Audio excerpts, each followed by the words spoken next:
Hey YouTubers, this is Stihl 24 and we're here for another installment of repairing / rebuilding the Stihl HS80 hedge trimmer.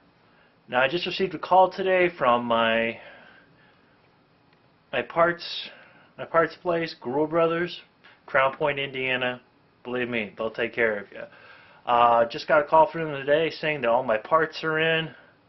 So this video is reattaching the muffler and reattaching the carburetor, air filter housing and air filter, just to pretty much get some of the stuff done, so that when it gets down to actually putting the other stuff on, it's not going to take much time. Plus also, as I can hopefully test it out tomorrow and see if the motor actually turns over. Hopefully it does. And as you can see right here, we have the muffler. Put about 2 coats of Krylon paint. Let's get to it.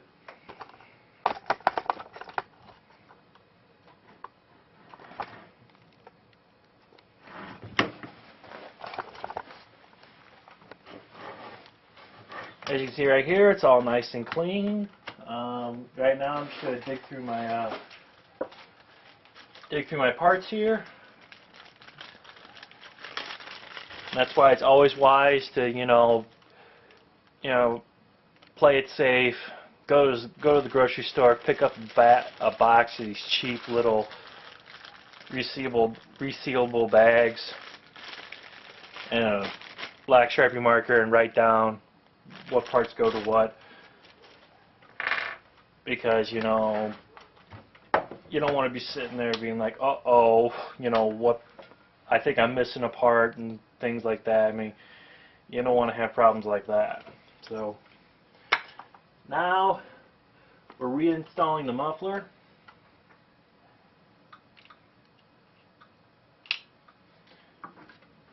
Now pretty much the only thing that's really holding this muffler together are 3 T27 Torx screws.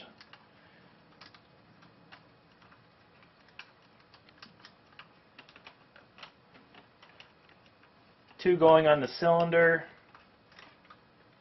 actually 3 of them attaching directly next to the actual port itself. I mean the exhaust port, and then there's another one that goes right down in here.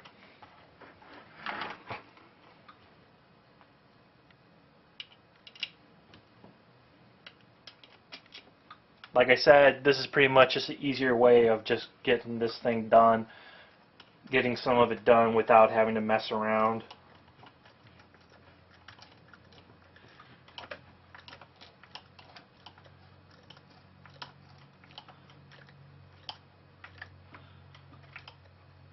Yeah, make sure it's all nice and tight. Good connection.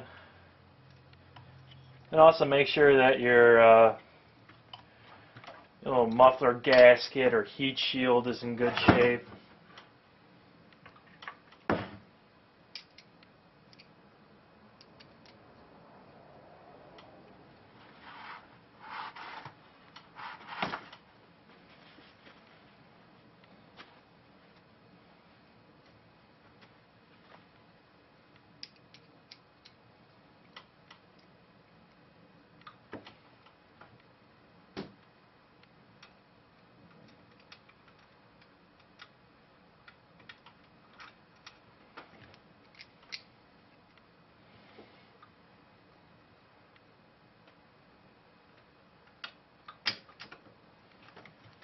Well, that's a good recommendation if you're picking up tools and stuff like that, especially screwdrivers, Torx screwdrivers, and things like that. Try to get ones that have the nice little magnetic tip on it, because it makes it really easy when you got these little tight spaces and you got to drop it, and it's not like here where you pretty much can drop the screw in and the screw is going to go straight into the hole. I mean, this situation, it can drop anywhere, so it's nice to have a little magnetic piece on there to be able to take care of that.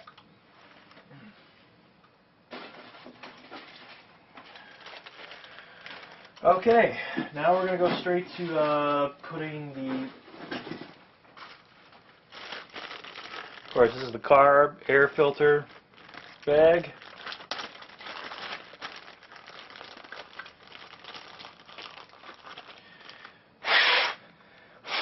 Unfortunately, I didn't clean these off. It's not that big of a deal anyway. There's not that much dirt on it to begin with anyway.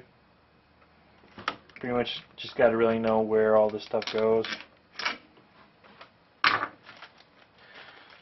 Now, one thing we're going to do is we're going to take out our new brand new gasket that goes to that connects the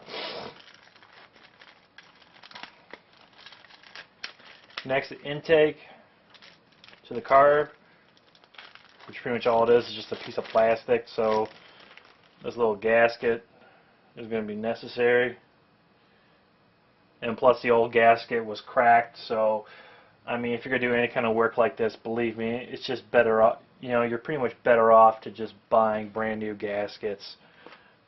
You know, why waste time? And of course, we got our nice rebuilt carburetor. Looks absolutely beautiful.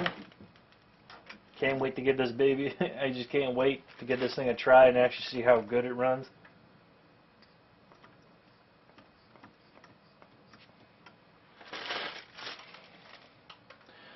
Okay, then when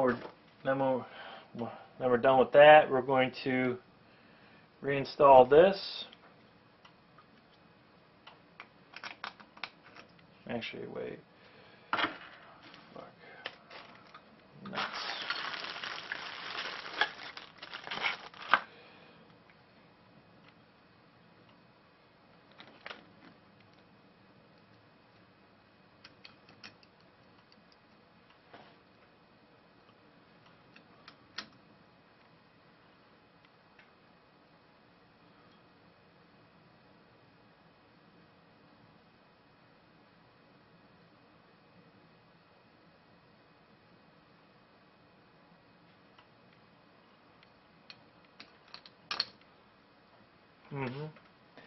That little plate goes on.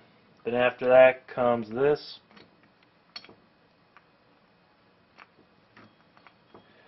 This is where the air filter is going to hang. And as you can remember from as I can remember from disassembling this, there are two small little nuts that go here. I'm just going to tip this thing up just to get the nuts started. Then I got to go remember what nut it was.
Okay, be right back, and I'll have hopefully have the correct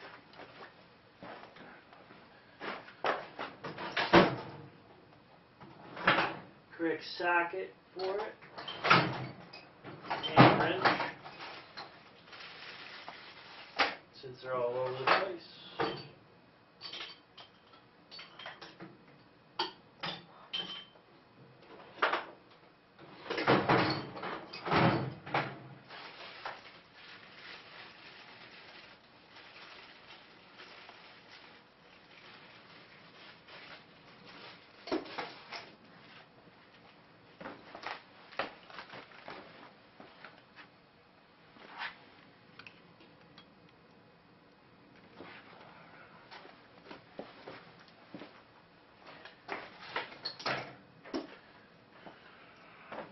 This is probably the size.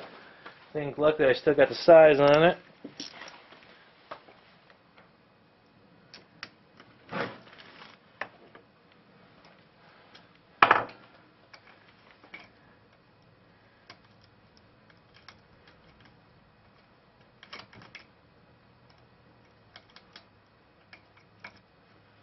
Yeah, just get the nuts started. Pretty good. Once they're started, you can then hook it up with the socket.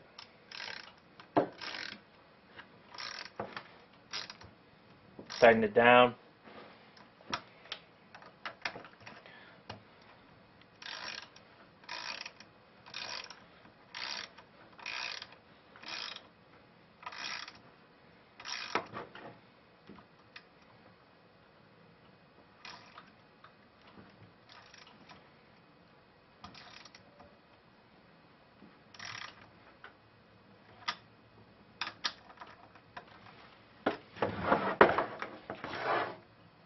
Making sure that's all connected well.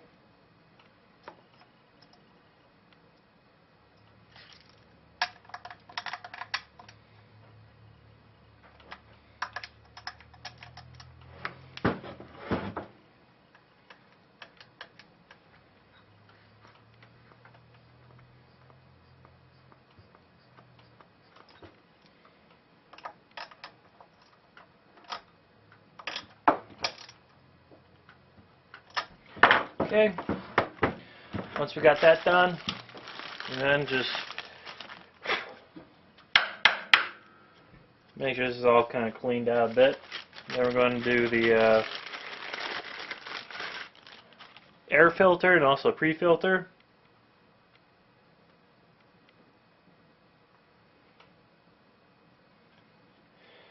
Place the pre-filter in. Then we're going to place the new air filter, and there's actually markings inside the filter that says, you know, place it this particular way.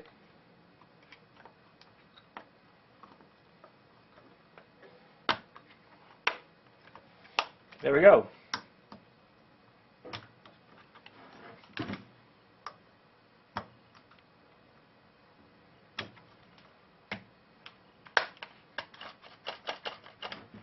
As we can see, we actually got part of this rebuilt back together.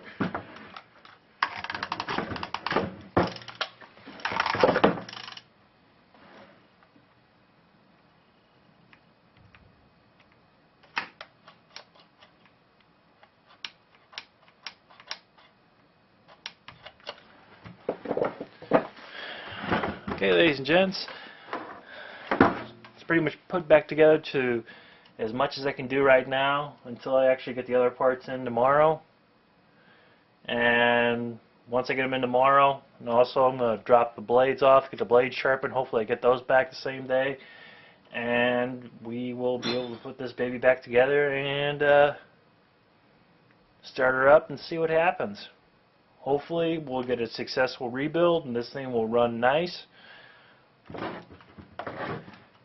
and I won't have to worry about not having to get this thing fixed.